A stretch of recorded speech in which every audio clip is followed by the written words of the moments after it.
Hello guys, welcome back to my channel. আশা করি সবাই ভীষণ ভালো আছো।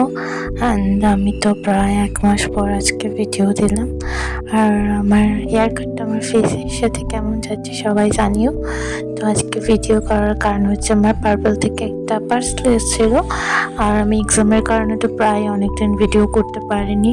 তো যার জন্যই এই পার্সেলটা এক্সামের একদিন আগে এসেছিলো, মানে লাস্ট এক্সামের একদিন আগে। আর তখন আমি এটা রেকর্ড করেছিলাম, আর আজকে এটা আমি আপলোড করছি। সো এই পার্পল থেকে আমার নিত্য প্রয়োজনীয় কয়েকটি জিনিস আমি অর্ডার করেছিলাম, নর্মাল যেগুলো আমার আর কি শেষ হয়ে যায় সেরকমই কিছু জিনিস আমি অর্ডার করেছিলাম।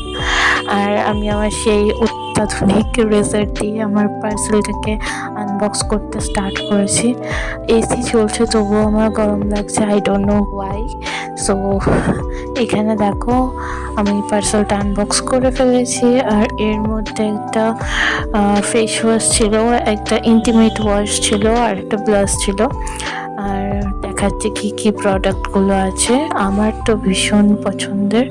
আর আমি ওখানে একটু ঘ্যাস করে এসএমআর টাইপের করার চেষ্টা করেছি, বাট আমার বাড়ির লোকেরা এত কথা বলছে যে আমি আর সেটা ফুলফিল করতে পারিনি।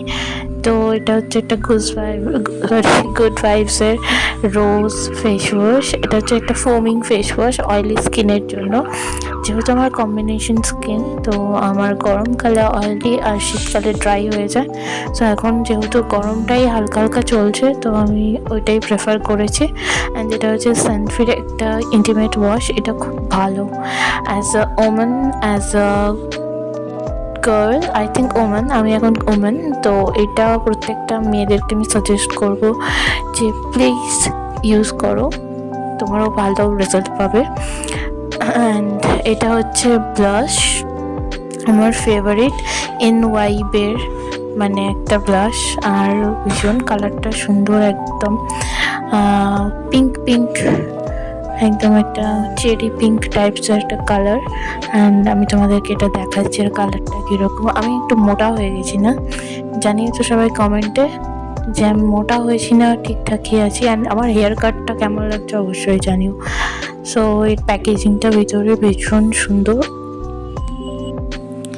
অ্যান্ড এবার আমি তোমাদেরকে দেখাবো এর কালারটা কীরকম। সো এই দেখো লেখা আছে এনওয়াইবে, আর কালারটা পুরোটাই পিঙ্কি। এর উপর একটা পেপার ছিল, ওটা সরালাম। তো আমার তখনই মনে ছিল যে গালে একটু ব্লাশ করে নিই, কিন্তু তখন আমি যেহেতু কোনো মেকআপ করিনি, সো তখন ব্লাশ করাটাও যেত না। অ্যান্ড আমার মানে আমি যখন ভিডিওটা করছিলাম তখন আমার মা খেতে দিয়েছে, ঠিক আছে। তার কতবার বললাম যে মা খেতে দাও, তখন দেয়নি। আর ভিডিওটা করতে বসে খেতে দিয়ে দিয়েছে। সো আজকের মতো এতটাই। বাই গাইস, দেখা হচ্ছে নেক্সট কোনো শর্ট এরম ব্লগে। টেক কেয়ার ইয়োরসেলফ, আর আমার সাথে সবসময় থেকো। Bye guys.